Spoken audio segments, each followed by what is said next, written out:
Hotels association Vinayaka విగ్రహాలను పంపిణీ చేసింది. పట్టణంలోని కోట junction, R&B junction, Rythu Bazar వద్ద శిబిరాలు ఏర్పాటు చేసి ఉచిత మట్టి విగ్రహాలను పంపిణీ చేశారు. ఈ కార్యక్రమం ఏపీ హోటల్స్ అసోసియేషన్ అధ్యక్షులు జె శ్రీనివాసరావు, వై బాబురావుల ఆధ్వర్యంలో జరిగింది.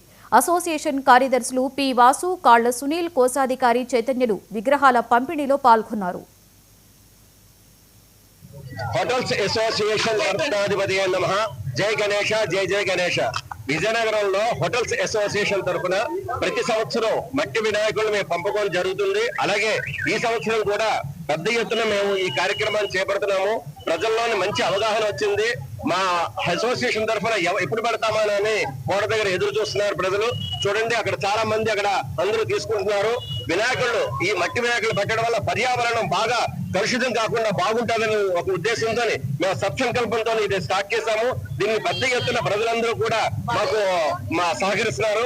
అలాగే ఇది ప్రతి ఇంట్లో కూడా మట్టి వినాయకులను మాత్రం పూజించాలని మా విజయనగరం హోటల్స్ అసోసియేషన్ తరఫున అందరినీ కోరుకుంటున్నాం. థ్యాంక్ యూ అండి. ఆంధ్రప్రదేశ్ హోటల్స్ అధ్యక్షుడిగా నేను ఎలక్ట్ అయి ఉన్నాను. మేము ఇది ఇప్పుడు 6 సంవత్సరాల నుంచి విజయనగరం జిల్లాలో మట్టి వినాయక విగ్రహాలు పంపిణీ జరిపిస్తూ ఉన్నాము.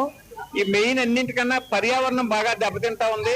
ఎక్కడా కూడా ఎక్కువగా ఈ పర్యావరణం దెబ్బతినకుండా ఒక సమతుల్యత కావాలన్న ఒక ఆలోచనతోనే మేము ఈ కార్యక్రమాన్ని స్టార్ట్ చేయడం జరిగింది. గత 6 సంవత్సరాల నుంచి కూడా ఈ ఏడాది కూడా అట్లాగే 3000 విగ్రహాలు పంపిణీ చేయడానికని మేము నిశ్చయించుకొని ఉదయం ఒక 1500 విగ్రహాలు ఆర్ఎన్బి గెస్ట్ హౌస్ దగ్గర ఉన్న రైతు బజార్ దగ్గర పంపిణీ జరిగింది.